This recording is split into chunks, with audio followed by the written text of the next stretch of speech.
Hey guys, today I'm going to be showing you my PlayStation 2 collection, and for this video I've decided that I'm not going to rush myself. I'm not going to limit myself to, one part or two parts, because there are so many great games that I just want to talk about that I need more than 5 or 10 seconds to explain. And so, if, I don't want to go over 4 parts, but I'm not going to limit myself and I'm not going to rush myself. So let's get started. Smuggler's Run. If you had a PS2 early on, you most likely had and played this game. I had a lot of fun with this one. I had more fun just riding around, exploring the environments, and running over animals and running from the cops than doing the actual missions. Disgaea Hour of Darkness. I bought this game when it was still considered hard to find and rare, and then they did the reprinting on it. I just couldn't really get into it. To me, it was just a bit overwhelming, and I didn't feel like getting into another strategy RPG. I should have given it more of a chance than the 2 hours I played with it, but I just really couldn't get into it. Shadow Hearts. This is a great RPG. I like to call this a horror RPG because I always tell people it's the only RPG I ever played where you're in a cannibalistic town. I mean, it's just awesome. Your main character can transform into like all these different demons and everything. Very interesting. I love the setting in this game. It's a traditional RPG, worth tracking down if you can find it. It's becoming quite rare. Orphan Scion of Sorcery. This is another launch title for the PlayStation 2, and I actually got this for free. But I kind of enjoyed it. Maybe, I don't know, maybe because I got it for free and I was like, oh wow, a free PS2 game. But I thought it was pretty interesting. It's been years since I played it, so I can't remember everything about it. I mainly remember just the really bad voice acting, but I remember the battles weren't too bad. Final Fantasy X2. This is a Final Fantasy game that I haven't played for more than an hour. I just really could not get into the whole setting and the story. Maybe because I never finished Final Fantasy X, but the battle system seemed like it had promise with the job change and everything, but I never got far in this one. Maybe one day I'll get back to it. Savage Skies. I never played this one. I got it really cheap at a yard sale. Quake 3 Revolution. I remember having a lot of fun in the bot matches with this game. The visuals and everything. It's very fast, very, very fast paced. If you ever played a Quake game, you know what to expect. Devil Summoner 2. This is one that I just picked up recently, and I've been having a lot of fun with it. I like to think of it as like a mature, dark-themed Pokemon game because you recruit all of your monsters through conversation systems. You have to kind of talk to them and get them on your side so that they join you. It's got some pretty comical stuff in there, and it's pretty enjoyable. Emerald Fantasia. And if you guys haven't noticed, I do own a lot of RPGs, so just bear with me here for those of you that aren't a fan of the genre. This is a very early PS2 title. I rented it and I got really far in it actually. It runs on like a time system, where there's an internal clock and you can only recruit certain characters and do certain things at certain times of the day.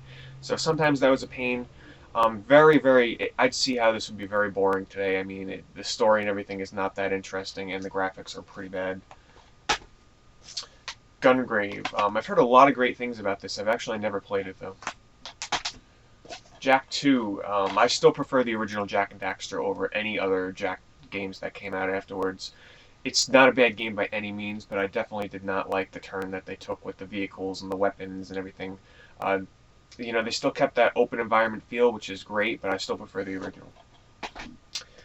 Shin Megami Tensei Nocturne. This is a great RPG. I got into this much later than I had hoped. I thought I was going to get this on launch, but I ended up getting it much later on.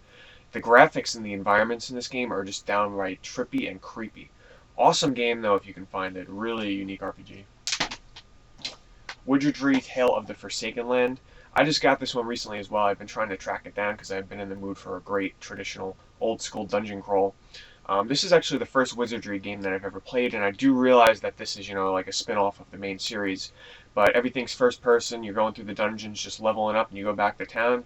It's my type of game, though. I like it. Enjoy it. Hand-drawn visuals and everything. Tribes Aerial Assault. I will always remember this game because I paid like $70 to have this shipped overnight to me because I thought this was going to be like the godsend of online PS2 games. It wasn't. There was no voice chat, no text chat, just pre-in-game lines that you would have to choose. I mean, it was pretty fun at times where you fly around and everything on your jetpacks, but man, not worth $70. Eco. I was wondering when this one was going to show up because this is my favorite game of all time. The premise is very simple. You're in a castle, you're a kid that's trapped in a castle, you break free, you find a girl, and you try and escape. It's a little bit more complicated than that in terms of the whole background story to it, but This game just won me over with everything that it had. You know, the graphics, the whole premise of just being in a castle all alone, solving puzzles that I like to call them environmental puzzles, because it's not like, hey, here's block A, B, and C, match up tiles A, B, and C to those blocks. It's not like that. The puzzles are built into the environments where, you know, you have to look for the ledges that you have to grab onto, the cracks in the walls.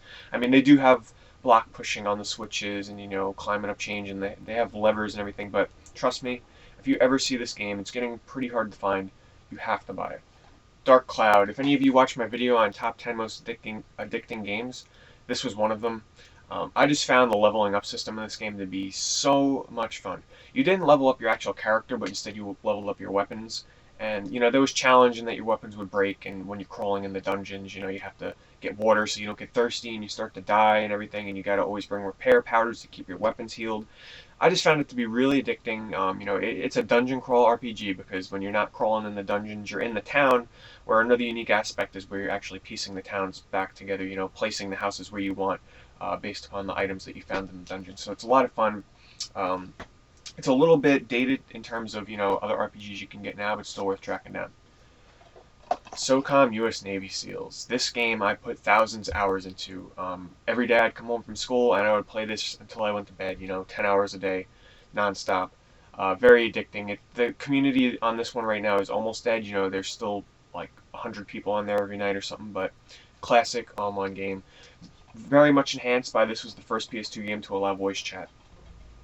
Ratchet and Clank Going Commando, another great Ratchet and Clank game. I actually really prefer the new one on the PS3 over the others. I mean, the original is also very good, but this is a great platforming series that everyone needs to check out.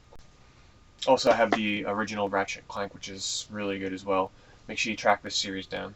Romancing Saga. I never got too far in this one because it's presented so much differently than other RPGs, and I'm not too familiar with the whole Saga series. I know that most of them are probably like this, where you start off and you pick between different characters, and they each have their own different storylines, and they're like sort of like mini RPGs in one. I couldn't get into it. The character designs are a little weird, but the graphics are really nice. They look hand-drawn. Gauntlet Dark Legacy. This is another early PS2 title that is a lot of fun. I remember I played this many years ago with a friend, and we had a lot of fun going through it. I can't really remember a lot of the specifics on it, but it's, you know, it's similar to the Baldur's Gate series, I guess you could say. Growlancer Heritage of War. I just picked this one up not that long ago. I haven't played it, but it does come in a big box with a whole bunch of goodies like art books and CDs and all the buttons and cards and everything. It's got a crazy amount of stuff in there. Shadow of Destiny. This is another launch title for the PS2 that I wish I had picked up earlier on, because I waited years until I got it.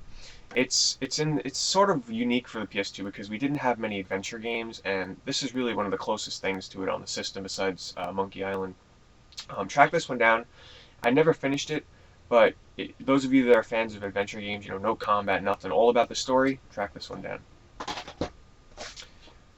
Another copy of Final Fantasy X2. Didn't even know I had this. Rad, or Robot Alchemic Drive. This is a very unique game. I remember trying the demo for this, and I was like amazed at how innovative this game was. You actually fight with giant robots, you know, 1 versus 1. But the unique thing is, you actually control a human on the ground, and that human has a remote control that controls the robot. So like, you use the shoulder buttons to move his arms and his legs, and the joysticks to, you know, punch and do your special attacks. Totally unique, wide open city combat. It's awesome. If you ever see this game, it's getting kind of hard to find. Try it out. Definitely a very awesome game.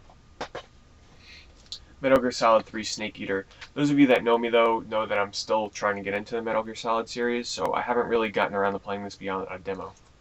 God of War 2. I picked this one up. You know, I'm very surprised at myself that I didn't buy this at launch because of how much of a fan I was of the original. I actually didn't even play it that much. I don't know. It must have came out at the wrong time. I don't know what the heck was out when this came out, but for some reason I never picked it up, and I still haven't made it that far in it. I'll get around to it, though, I know. SOCOM 3, my least favorite in the SOCOM series. Still addictive. You know, I put a couple of 100 hours into it, but my least favorite. Fantavision, another early launch title for the PS2, and you know, if you ever see this game for a couple of bucks, because that's about what it goes for now, try it out. It's a unique puzzler where you're just blasting off fireworks, and it's a very short game, very, you know, relaxing. Track it down. You can get this for a couple of bucks, and it's definitely worth a try. Bloody Roar 3. This is one of my favorite fighting games. I just loved how you can transform into beasts, and You know, this is a button masher. Button masher fans go for this series. You know, I played the other ones after I played Bloody Roar 3, but this is a great game. I loved it. Eternal Poison, picked this up recently. Haven't had a chance to play it yet. EverQuest Online Adventures, and I later on brought the expansion for that. Now, I bought this because I never played the original on the PC, and I played this for a little bit. You know, I had some fun with it. Of course, the online fees and everything, it was, I eventually quit, but this was really my first online MMO RPG ever. If you don't count, you know, Diablo 2 or something, this is the first one.